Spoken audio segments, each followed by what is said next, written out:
সংস্কার না আগে নির্বাচন প্রশ্নের চাপে নেই জাতীয় ঐকমত্য কমিশন, বললেন আলী রিয়াজ।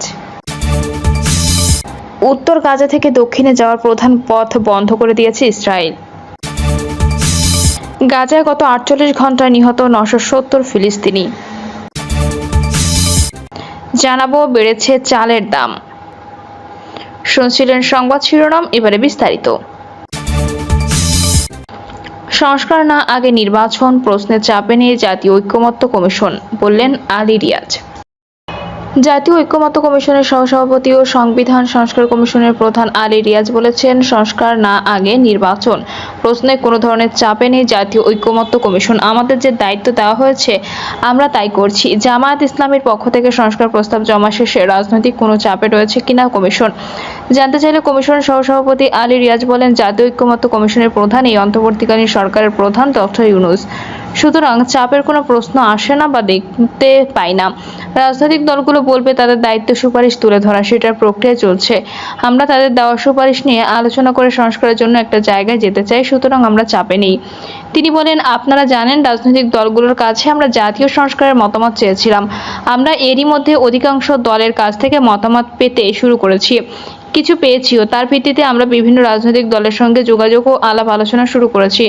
আগামী কয়েকদিন অর্থাৎ বেশ কয়েকদিন ছুটি আছে সামনে, তার আগেই আমরা অন্তত 4টি রাজনৈতিক দলের সঙ্গে আলোচনা শেষ করব। ছুটিতেও যোগাযোগ থাকবে, তবে ঈদের পর আলোচনা আবার শুরু হবে। আলী রিয়াজ বলেন, রাজনৈতিক দলগুলোর পক্ষ থেকে যেসব মতামত আসছে, বক্তব্য শুনেছি, সেসব পর্যালোচনা করছি। আমরা আশা করছি যে বিভিন্ন বিষয়ে আমরা একমতের বিষয়ে আসতে পারবো। যেসব মতামত আসছে ও জনসম্মুখে তারা যা বলেছে তাতে আশাবাদী হওয়ার কারণ আছে। রাজনৈতিক দলগুলোর মধ্যে সংস্কারের ব্যাপারে কোনো ধরনের সংশয় দ্বিধা নেই। রাজনৈতিক দলগুলো চায় যে এখনকার যে পরিস্থিতি তা থেকে বেরিয়ে আসার পথ সংস্কার। দ্বিতীয়ত, যে রাজনৈতিক দলগুলো সংস্কার প্রক্রিয়ায় অংশ নিতে চায় তারা সহযোগিতা করছে অব্যাহত রেখেছে। আমরা মনে করি সংস্কারের ব্যাপারে আমরা অগ্রসর হব। কতটা সময় লাগবে তা নির্ভর করছে যে আলোচনাটা কিভাবে অগ্রসর করছি। আমাদের লক্ষ্য স্বল্পতম সময়ের মধ্যে। জাতীয় ঐকমত্য কমিশনের সময়সীমা 15 জুলাই। আমরা এর মধ্যেই কাজ শেষ করতে চাই। আমরা আশা করছি এর আগে শেষ হবে। আমরা স্বচ্ছতা অবলম্বন করছি, জানবেন কিভাবে অগ্রসর হচ্ছে। তবে প্রতিদিন আমরা ব্রিফ করব না। যখন একটা পরিস্থিতিতে যাব তখন কাজের অগ্রগতি সম্পর্কে আমরা জানাবো। আপনাদের মাধ্যমে জাতি জানতে পারবে। রাজনৈতিক দলগুলো অন্তত সুচিন্তিত সুনামের সঙ্গে মতামতগুলো জানাচ্ছে, বলেন তিনি। বিএনপির পক্ষ থেকে কি মতামত দেওয়া হয়েছে জানতে চাইলে তিনি বলেন, না, এখনো মতামত দেওয়া হয়নি। আগামী 2-1 দিনের মধ্যে আশা করি বিএনপি মতামত দেবে। আর আগামী 2 বা 3 দিনের মধ্যে ছাত্রদের সংগঠন এনসিপির পক্ষ থেকে মতামত দেওয়া হচ্ছে না। তাদের মতামত পাওয়া গেলে ঈদের পর থেকে অন্যান্য দলের সঙ্গে আলোচনা শুরু হবে। উত্তর গাজা থেকে দক্ষিণে যাওয়ার প্রধান পথ বন্ধ করে দিয়েছে ইসরায়েল। ফিলিস্তিনের উত্তর গাজা থেকে দক্ষিণে যাতায়াতের জন্য নির্ধারিত প্রধান রুট সালাহ আল-দিন স্ট্রিট বন্ধ করে দিয়েছে ইসরায়েল। এটি একটি নতুন চুক্তি লঙ্ঘন, যা হামাসের সঙ্গে হওয়া যুদ্ধবিরতি এবং বন্দি বিনিময় চুক্তির পরিপন্থী। ইসরায়েলি সংবাদ মাধ্যম অনুযায়ী ইসরায়েলি ট্যাঙ্ক প্রথমবারের মতো গাজা সিটির দক্ষিণে নেজারিমের কাছে সালাহ আল-দিন স্ট্রিটে পৌঁছেছে এবং চলাচল বন্ধ করে দিয়েছে। ইসরায়েলি দৈনিক ইয়েদিওত আহরোনট জানিয়েছেন, আল-দিন স্ট্রিট রুটের ধরে দক্ষিণ দিকে যান চলাচল খোলা রয়েছে, যা আগে বাস্তুচ্যুত গাজাবাসীরা যানবাহনে উত্তরে ফিরে আসার জন্য ব্যবহার করত। গাজার পশ্চিম উপকূলীয় আল রশিদ স্ট্রিটটি এখনও খোলা রয়েছে, যেখানে মানুষ হাঁটতে পারে এবং উত্তর দিকে যেতে পারে। এটি বন্ধের কারণ হিসেবে ইসরায়েল জানিয়েছে এটি হামাস এবং ফিলিস্তিনিদের উপর আরও চাপ সৃষ্টি করার জন্য, বিশেষ করে যেহেতু ইতিমধ্যে হাজার হাজার গাজাবাসী ইসরায়েলি সেনাবাহিনীর নেজারিম করিডর থেকে প্রস্থানের পর দক্ষিণ থেকে উত্তর গাজায় চলে গেছে। হামাস জানিয়েছে এই পদক্ষেপকে যুদ্ধবিরতি এবং বন্দি বিনিময় চুক্তির পূর্ণ বিপর্যয় করেছে, যা গাজার অবরোধ আরও শক্তিশালী করেছে এবং এখানকার জনগণের জীবন আরও সংকটপূর্ণ করেছে। গাজায় গত 48 ঘন্টায় নিহত 970 ফিলিস্তিনি। হামাসের সঙ্গে করা যুদ্ধবিরতি চুক্তি লঙ্ঘন করে পবিত্র রমজান মাসের মধ্যে গাজায় ইসরায়েলি বাহিনীর বর্বর হামলায় গত 48 ঘন্টায় কমপক্ষে 970 জন নিহত হয়েছেন, আহত হয়েছেন আরও কয়েক শত মানুষ। প্রতিবেদনে বলা হয়, যুদ্ধবিধ্বস্ত গাজায় ইসরায়েলি নির্বিচারে হামলায় গত 48 ঘন্টায় 970 ফিলিস্তিনি নিহত হয়েছেন। স্থানীয় সময় দুপুর পর্যন্ত গাজা উপত্যকায় ইসরায়েলি যুদ্ধে প্রাণহানির ঘটনার সংখ্যা 48,577 জনে পৌঁছায়। এরপর দুপুরের দিকে এই সংখ্যা বেড়ে 49,547 জনে দাঁড়িয়েছে।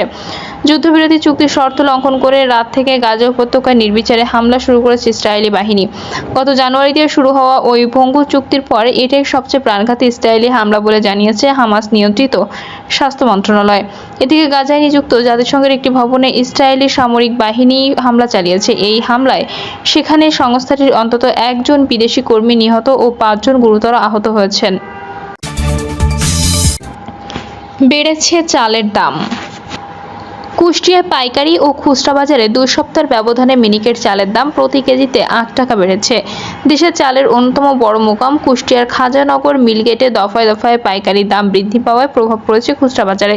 খুচরা বাজারে প্রতি কেজি মিনিকেট চাল বিক্রি করা হচ্ছে 85 থেকে 86 টাকা কেজি, যা চাল 2 সপ্তাহ আগে ছিল 78 টাকা। তবে মোটা চালের দাম স্থিতিশীল রয়েছে। 2 সপ্তাহ আগে খানজাহান মিলগেটে প্রতি কেজি মিনিকেট চাল পাইকারি বিক্রি করা হয়েছে 76 টাকায়। সেই চাল বর্তমানে বিক্রি করা হচ্ছে 84 টাকা কেজি। হঠাৎ করে দফায় দফায় চালের দাম বাড়ায় ক্ষোভ প্রকাশ করেছে ক্রেতারা। সংসারে বাড়তি খরচ সামলাতে হিমশিম খাচ্ছে নিম্ন ও মধ্যবিত্ত মানুষ। অসাধু চালকল মালিকদের কারসাজি ঠেকাতে বাজারের প্রতি নজরদারি বাড়ানোর আহ্বান জানিয়েছেন ভোক্তারা। তবে চালকলের মালিকেরা ধানের মূল্য বৃদ্ধি ও ধান সংকটের দায়ী করছেন। কুষ্টিয়া পৌর বাজারের চাল ব্যবসায়ীরা বলেন, 2 সপ্তাহের ব্যবধানে কুষ্টিয়া পাইকারি ও খুচরা বাজারে মিনিকেট চালের দাম কেজিতে 8 থেকে 10 টাকা পর্যন্ত বেড়েছে। আমরা অর্ডার দিয়েও মিলগেট থেকে চাল কিনতে পারছি না। মিনিকেট চালের ব্যাপক সংকট দেখা দিয়েছে। চালের দাম বৃদ্ধিতে ক্ষোভ প্রকাশ করে ক্রেতারা বলেন, চালের দাম বৃদ্ধিতে মধ্যবিত্ত নিম্নবিত্ত মানুষরা হিমশিম খাচ্ছে। তাদের খুব কষ্ট হচ্ছে। গরিব মানুষ কুলিয়ে উঠতে পারছে না। সরকারের পক্ষ থেকে বাজার নিয়ন্ত্রণ করা উচিত। যারা দফায় দফায় দাম বৃদ্ধি করে অধিক মুনাফা লাভ করছে তাদের বিরুদ্ধে আইনগত ব্যবস্থা নেওয়ার দাবি জানিয়েছেন তারা। তারা আরো বলেন, অসাধু চালকল মালিক ও ব্যবসায়ীরা পরিকল্পিতভাবে চালের দাম বৃদ্ধি করে। অধিক মুনাফার জন্য তারা কৃত্রিম সংকট তৈরি করে দাম বাড়ান। বাজার নিয়ন্ত্রণ সংশ্লিষ্ট সরকারি কর্মকর্তা ও প্রশাসনিক কর্মকর্তারা তাদের বিরুদ্ধে কঠোর ব্যবস্থা গ্রহণ করুক। সরকার নজরদারি বাড়ানো ও অসাধু ব্যবসায়ীদের শাস্তির দাবি জানিয়েছেন ক্রেতারা। খুচরা ও পাইকারি চাল বিক্রেতা মা ট্রেডার্সের মালিক মঞ্জুরুল হক রিপন সহ ব্যবসায়ীরা বলেন, 2 সপ্তাহ আগে খাজা মিলগেটে প্রতি কেজি মিনিকেট চাল পাইকারি বিক্রি করা হয়েছে 76 টাকায়। সেই চাল বর্তমানে বিক্রি করা হচ্ছে 84 টাকা কেজিতে। মিল মালিকরা পাইকারি চালের দাম বৃদ্ধি করেছে, ফলে খুচরা বাজারেও বৃদ্ধি পেয়েছে। খুচরা বাজারে প্রতি কেজি মিনিকেট চাল বিক্রি করা হয়েছে 85 থেকে 86 টাকায়। প্রতি বছর এ সময় দাম বেড়ে যায়। নতুন ধান উঠলে দাম কমে যাবে।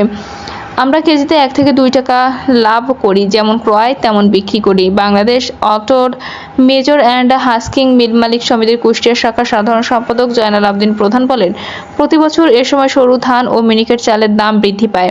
এবারও ধানের দাম বৃদ্ধি পেয়েছে, ফলে চালের দামও বৃদ্ধি পেয়েছে। 2-3 সপ্তাহের ব্যবধানে প্রতি মন সরু ধানের দাম বেড়েছে প্রায় 300 টাকা। 1 সপ্তাহ আগে প্রতি মনের দাম ছিল 1900 টাকা। সেই ধান বর্তমানে 2200 টাকা।